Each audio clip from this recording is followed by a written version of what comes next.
আসসালামু আলাইকুম রহমতুল্লাহি ওয়া বারাকাতু। সকলকে স্বাগত জানাচ্ছি নবম দশম শ্রেণীর বাংলা দ্বিতীয় পত্রের দ্বিতীয় পরিচ্ছেদ বাংলা ব্যাকরণ। আজকে আমাদের আলোচ্য বিষয় বাংলা ব্যাকরণ। তো দেখি প্রথমে কি বলছে, ব্যাকরণ ও বাংলা ব্যাকরণ। ব্যাকরণে ভাষার স্বরূপ ও প্রকৃতি নিয়ে আলোচনা করা হয়। তাহলে ব্যাকরণে কি নিয়ে আলোচনা করা হয়? ভাষার স্বরূপ ও প্রকৃতি। প্রশ্ন আসতে পারে, কি ভাষার স্বরূপ ও প্রকৃতি নিয়ে আলোচনা করে? তাহলে ব্যাকরণ ভাষার স্বরূপ ও প্রকৃতি নিয়ে আলোচনা করে। ধ্বনি, শব্দ, বাক্য ইত্যাদি বিশ্লেষণের মাধ্যমে ভাষার মধ্যকার সাধারণ কিছু বৈশিষ্ট্য খুঁজে বের করা ব্যাকরণের কাজ। ব্যাকরণ গ্রন্থে এসব বৈশিষ্ট্যকে সূত্রের আকারে সাজানো হয়ে থাকে। এটা গুরুত্বপূর্ণ যে বিদ্যা শাখায় বাংলা ভাষার স্বরূপ ও প্রকৃতি বর্ণনা করা হয় তাকে বাংলা ব্যাকরণ বলে। অর্থাৎ ব্যাকরণের কাজ হলো ভাষার স্বরূপ ও প্রকৃতি বর্ণনা করা। এখন যদি বলে ইংরেজি ব্যাকরণ কাকে বলে, তাহলে বলবো যে বিদ্যা শাখায় ইংরেজি ভাষার স্বরূপ ও প্রকৃতি বর্ণনা করা হয় তাকে ইংরেজি ব্যাকরণ বলে। প্রথম বাংলা ব্যাকরণ প্রকাশিত হয় 1743 সালে পর্তুগিজ ভাষায়। বইয়ে যেভাবে আছে ওইভাবে না পড়ে আমরা যদি একটু গুছিয়ে পড়ি তাহলে আমাদের মনে রাখতে সুবিধা হবে এবং বুঝতেও সুবিধা হবে। তাহলে আমরা দেখি বাংলা ব্যাকরণের ইতিহাস, সাল, লেখক, ভাষা, বইয়ের নাম। তাহলে বাংলা ব্যাকরণ প্রথম প্রকাশিত হয় 1743 সালে। এর লেখক ছিলেন মানুয়েল দা সাম্পোসাও এবং সেটা পর্তুগিজ ভাষায়। বাংলা ব্যাকরণ কিন্তু পর্তুগিজ ভাষায় প্রকাশিত হয়। ঠিক আছে। এরপরে দ্বিতীয় ধাপে 1778 সালে প্রকাশিত হয়। এর লেখক ছিলেন নাথানিয়েল ব্রাসি হ্যালহেড। এটি ইংরেজি ভাষায় লেখা হয় এবং এই বইয়ের নাম ছিল grammar of the Bengal language. Grammar of the Bengal language. দ্বিতীয়ত 1801 সালে উইলিয়াম ক্যারি ইংরেজি ভাষায় আবার বাংলা ব্যাকরণ রচনা করেন। তাহলে কত সালে? 1801 সালে উইলিয়াম ক্যারি ইংরেজি ভাষায়। এরপর 1826 সালে রাজা রামমোহন রায় ইংরেজি ভাষায় বাংলা ব্যাকরণ রচনা করেন। শেষ 1833 সালে রাজা রামমোহন রায় বাংলা ব্যাকরণকে প্রথম বাংলা ভাষায় রচনা করেন এবং বইয়ের নাম ছিল গৌড়ীয় ব্যাকরণ। তাহলে মনে রাখবা 1833 সালে প্রথম বাংলা ব্যাকরণ বাংলা ভাষায় রচনা করা হয় এবং রচনা করেন রাজা রামমোহন রায় এবং বইয়ের নাম ছিল গৌড়ীয় ব্যাকরণ। আশা করি বুঝতে পেরেছ। এবার দেখি বাংলা ব্যাকরণের আলোচ্য বিষয়, অর্থাৎ বাংলা ব্যাকরণ কি কি বিষয় নিয়ে আলোচনা করে। বলছে ভাষা হলো বাক্যের সমষ্টি। ভাষা কিসের সমষ্টি? বাক্যের সমষ্টি। এক বা একাধিক বাক্য মিলে ভাষা তৈরি হয়। বাক্য গঠিত হয় শব্দ দিয়ে। আর বাক্য গঠিত হয় কি দিয়ে? বাক্য গঠিত হয় শব্দ দিয়ে। তাহলে বাক্য গঠিত হয় শব্দ দিয়ে আর ভাষা গঠিত হয় বাক্য দিয়ে। আবার শব্দ গঠিত হয় ধ্বনি দিয়ে। তাহলে শব্দ গঠিত হয় কি দিয়ে? ধ্বনি দিয়ে। তাহলে ধ্বনি, একাধিক ধ্বনি মিলে সৃষ্টি হয় শব্দ, একাধিক শব্দ মিলে সৃষ্টি হয় বাক্য, একাধিক বাক্য মিলে সৃষ্টি হয় ভাষা। আশা করি বিষয়টি বুঝতে পেরেছো এবং মনে রাখবা। এদিক থেকে ভাষার ক্ষুদ্রতম উপাদান হলো ধ্বনি। খুব গুরুত্বপূর্ণ, পরীক্ষা অনেকবার আসে। ভাষার ক্ষুদ্রতম উপাদান কি? ভাষার ক্ষুদ্রতম উপাদান হলো ধ্বনি। এই ধ্বনি, শব্দ, বাক্য প্রত্যেকটি অংশই ব্যাকরণের আলোচ্য। এছাড়া শব্দের ও বাক্যের বহু ধরনের অর্থ হয়, সেসব অর্থ নিয়েও ব্যাকরণ আলোচনা করা হয়। ব্যাকরণে এসব আলোচ্য বিষয় বিভক্ত হয় অন্তত 4টি ভাগে। কি কি? ধ্বনিতত্ত্ব, রূপতত্ত্ব, বাক্যতত্ত্ব, অর্থতত্ত্ব। বাংলা ব্যাকরণের আলোচ্য বিষয় কয়টি? বাংলা ব্যাকরণের আলোচ্য বিষয় হলো 4টি। কি কি? ধ্বনিতত্ত্ব, রূপতত্ত্ব, বাক্যতত্ত্ব, অর্থতত্ত্ব। এবার আমরা প্রথমত দেখি ধ্বনিতত্ত্ব। ধ্বনিতত্ত্ব, শব্দতত্ত্ব, বাক্যতত্ত্ব, অর্থতত্ত্ব, যেই তত্ত্বই আমরা পড়ি না কেন আমাদের গুরুত্ব সহকারে পড়তে হবে এবং মনে রাখতে হবে যে কোনটা কোন তত্ত্বের আলোচ্য বিষয়। ঠিক আছে। ধ্বনিতত্ত্ব। প্রথমত আমরা জেনে নিই ধ্বনি কাকে বলে। ধ্বনি বলে বাকযন্ত্র দ্বারা সৃষ্ট আওয়াজকে ধ্বনি বলে। তার মানে বাকযন্ত্র দ্বারা সৃষ্ট আওয়াজকে কি বলে? ধ্বনি বলে।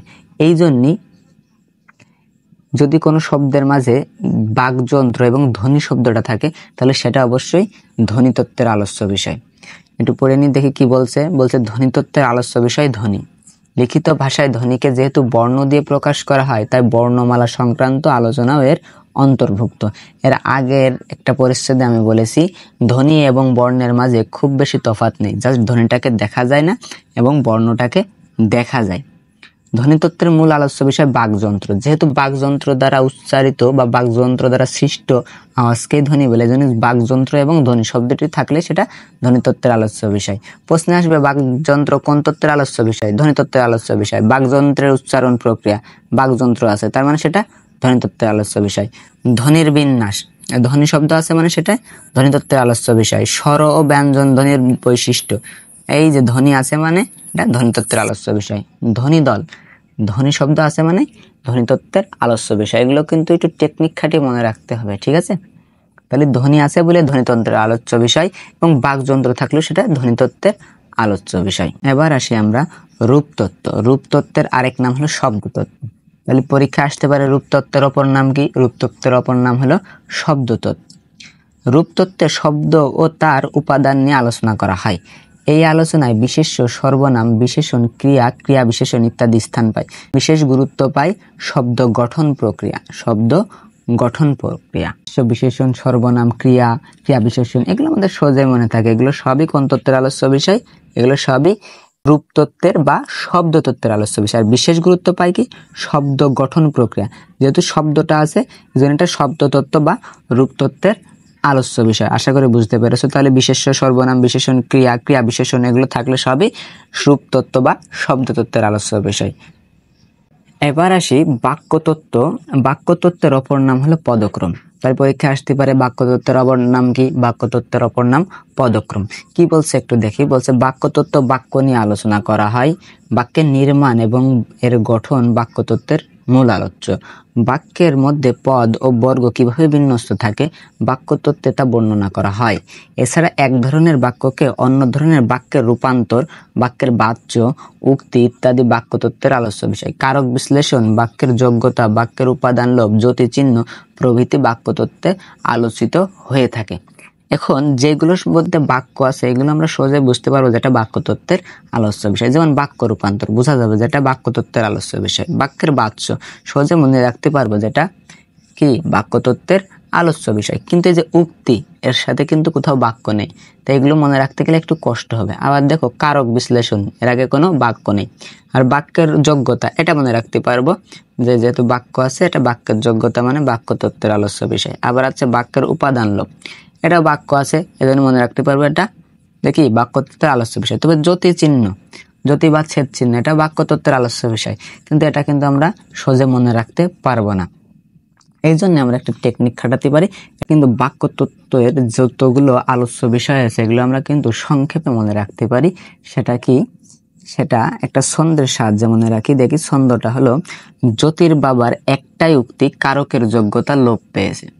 ঠিক আছে, মনে করো কারক এখন আর তেমন বেশি প্রয়োজন হয় না, এজন্যই জ্যোতির বাবা এসে বলল যে এই কারকের যোগ্যতা লোপ পেয়েছে। সেটাকে আমরা বলবো জ্যোতির বাবার একটাই উক্তি কারকের যোগ্যতা লোপ পেয়েছে। আবার বলি জ্যোতির বাবার একটাই উক্তি কারকের যোগ্যতা লোপ পেয়েছে। এবার দেখি এই যে জ্যোতির, জ্যোতিতে জ্যোতি বা ছেদ চিহ্ন, জ্যোতি বা ছেদ চিহ্ন। এই যে বাবার প্রথম বতে বাচ্য, আর বাবার এটা হলো বাক্যের রূপান্তর। বতে বাক্য আর রতে রূপান্তর, তাহলে বাক্যর রূপান্তর। উক্তি, উক্তি থেকে উক্তি পরিবর্তন।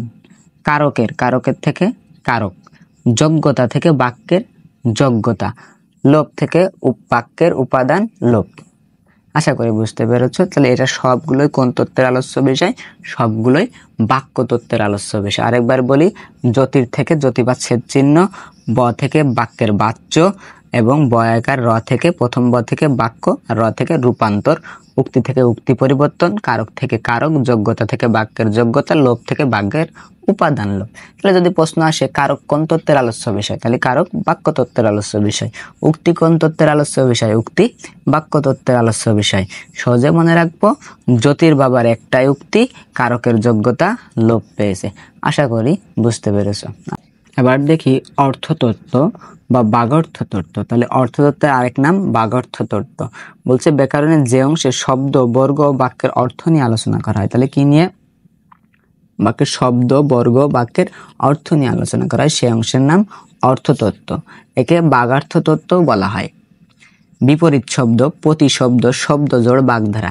এক কথায় মনে রাখতে পারে যেগুলো মুখস্থ করতে হয় এগুলো কিন্তু তোমাদেরও মুখস্থ করা লাগবে। অর্থাৎ মুখস্থ যে আইটেমগুলো এগুলো সবই কোন তত্ত্বের আলোচ্য বিষয়, এগুলো সবই অর্থতত্ত্বের আলোচ্য বিষয়। অর্থাৎ বিপরীতার্থক শব্দ এর ভিতর অর্থ কথাটি লুকায়িত থাকে, ঠিক আছে। বিপরীতার্থক শব্দ, ঠিক আছে, সমার্থক শব্দ, যেমন এগুলো সবই একটা করে অর্থ থাকে, এজন্য এগুলো সবই কি বলা হয়, এগুলো সবই অর্থতত্ত্বের আলোচ্য বিষয়। তাহলে বিপরীতার্থক শব্দ, প্রতিশব্দ, শব্দজোড়, বাগধারা এগুলো সবই অর্থতত্ত্ব বা বাগার্থ তত্ত্বের আলোচ্য বিষয়। এবং শব্দ, বর্গ, বাক্যের ব্যঞ্জনা নিয়েও ব্যাকরণে এই অংশে আলোচনা করা হয়। তাহলে করে বুঝতে পেরেছো, তাহলে আর এই পরিচ্ছেদে কোনো সমস্যা থাকার কারোর কোনো কথা না, যদি এগুলো একটু যত্ন সহকারে ও মনোযোগ সহকারে পড়ো। এবার তাহলে আমরা এই অধ্যায়ের যে বহু নির্বাচনী প্রশ্নগুলো আছে সেগুলো একটু দেখে নিই। দেখো, প্রথমে আছে ভাষার প্রকৃতি নিয়ে আলোচনা করে কি। প্রথমে বলেছিলাম ভাষার প্রকৃতি এবং স্বরূপ নিয়ে আলোচনা করে কোনটি, ব্যাকরণ। ব্যাকরণ, তাহলে বাংলা ব্যাকরণ প্রথম প্রকাশিত হয় কত সালে? বাংলা ব্যাকরণ প্রথম প্রকাশিত হয় আমরা জানি 1743 সালে, 1743। ইংরেজি ভাষায় লেখা প্রথম ব্যাকরণের রচয়িতাকে। আরেকবার আমরা একটু খেয়াল করি, ইংরেজি ভাষায় এটা দেখো, ইংরেজি 3 জন রচনা করে। প্রথম নাথানিয়েল ব্রাসি হ্যালহেড, দ্বিতীয়ত উইলিয়াম ক্যারি, তৃতীয়ত রাজা রামমোহন রায়। প্রথম করেন 1778 সালে নাথানিয়েল ব্রাসি হ্যালহেড এবং বইটির নাম ছিল a grammar of the Bengal language. তাহলে এটা কি হবে, নাথানিয়েল ব্রাসি হ্যালহেড। বলছে গৌড়ীয় ব্যাকরণের রচয়িতাকে, গৌড়ীয় ব্যাকরণের রচয়িতা আরো একবার খেয়াল করি। দেখো, এই যে বলেছিলাম 1833 সালে রাজা রামমোহন রায় বাংলা ভাষায় প্রথম বাংলা ব্যাকরণ রচনা করেন এবং বইটির নাম ছিল গৌড়ীয় ব্যাকরণ। তাহলে গৌড়ীয় ব্যাকরণ রচনা করেন কে? রাজা রামমোহন রায়। তাহলে রাজা রামমোহন রায়, ঠিক আছে। এবার দেখো, বলছে ভাষার ক্ষুদ্রতম উপাদান কোনটি? এর আগের পেজ একটু উল্টিয়ে দেখে আসো। ভাষার ক্ষুদ্রতম উপাদান ধ্বনি, বারংবার বলে দিয়েছিলাম। বলছে বাকযন্ত্র ব্যাকরণের কোন অংশের আলোচ্য বিষয়? বারংবার বলে দিয়েছি যে ধ্বনি এবং বাকযন্ত্র যদি শব্দটা থাকে, ধ্বনি এবং কোথাও যদি বাকযন্ত্র থাকে, সেটা হবে অবশ্যই ধ্বনিতত্ত্বের আলোচ্য বিষয়। কোন তত্ত্বের আলোচ্য বিষয়? ধ্বনিতত্ত্বের আলোচ্য বিষয়। পরবর্তীতে আমরা 7 নম্বর দেখি। বলছে শব্দের অর্থ ও অর্থ বৈচিত্র্য নিয়ে আলোচনা করে। যেহেতু অর্থ শব্দটিতে আছে তাহলে অবশ্যই এটা হবে অর্থতত্ত্ব। এটা কি হবে? অর্থতত্ত্ব।